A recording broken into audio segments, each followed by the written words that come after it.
ठीक है। तो ये देखें, ये एज आ अब ये वाला जो एरिया है as a resistance area work कर रहा है। ठीक है, ये सपोर्ट एरिया वर्क कर रहा है, ये रेजिस्टेंस एरिया वर्क कर रहा है।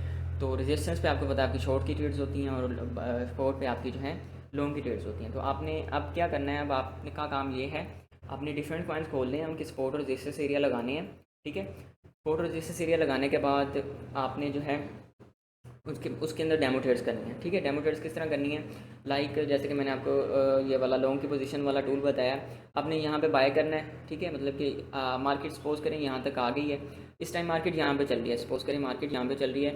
तो अब आप क्या करेंगे कि यहाँ पे आपको समझ आ जाएगी कि ये स्पोर्ट एरिया है, तो अब मेरी यहाँ पे लॉन्ग की ट्रेड होगी। ठीक है, तो अब आप यहाँ क्या क्या करेंगे, यहाँ पे आके अपनी एक लॉन्ग की पोजीशन जो है वो ओपन करेंगे, अपना स्टॉप लॉस लगाएंगे, स्टॉप लॉस लगाने के बाद टीपी लगाएंगे। ठीक है, और अगर आपका टीपी हिट हो गया तो आपको समझ आ जाएगी कि स्पॉट और रेजिस्टेंस एरिया ठीक वर्क कर रहा है। लेकिन अगर आपका स्टॉप लॉस हिट होता है तो आप अपनी मिस्टेक जो है फाइंड आउट करें कि आपने स्पॉट और रेजिस्टेंस एरिया ठीक लगाया है या ठीक नहीं लगाया। ठीक है, वो आप ज़रा देखिएगा। ठीक है, इस तरह आपने प्रैक्टिस करनी है, मतलब कि प्रैक्टिस करेंगे तो आपको समझ आएगी कि आपके स्पॉट और रेजिस्टेंस एरिया ठीक लगाया था या गलत लगाया था। मतलब कि अगर आपका टीपी हिट हो जाएगा तो आपको समझ आ जाएगी कि आपने ट्रेड ठीक ली है।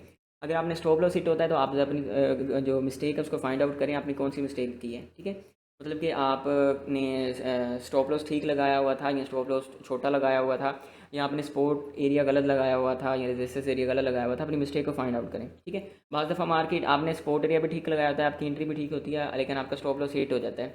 तो वो ऐसा होता रहता है, ऐसा कोई बात नहीं है, मार्केट के अंदर कुछ ना कुछ मतलब कि वो डंप आ जाता होता है, विक लग जाती है, बाइंग या सेलिंग प्रेशर ऐसा हो जाता है कि विक लगती है और आपका स्टॉप लॉस हिट हो जाता है। ठीक है, तो ये चीज़ें आपने नोट करनी है सारी। ठीक है, तो अब आप डेमो ट्रेड्स करें, लॉन्ग की पोजीशन वाला भी आप जो है टूल यूज़ करें, शॉर्ट की पोजीशन वाला भी टूल यूज़ करें, स्पोर्ट और रेजिस्टेंस एरिया लगाएं डिफरेंट पॉइंट्स का, और इसके अंदर आपने डेमो ट्रेड्स करनी है। ठीक है, अब आपने क्या करना है, अब आपने जो हमारा ग्रुप है उसके अंदर मुझे स्पोर्ट और रेजिस्टेंस एरिया जो है वो डिफरेंट कॉइन्स के लगा के भेजनी है। ठीक है, वो भेजें फिर मुझे बताएं, और कि ये सर स्पोर्ट और रेजिस्टेंस एरिया है क्या मैंने ठीक लगाया या गलत लगाया। ठीक है, तो प्रैक्टिस करें।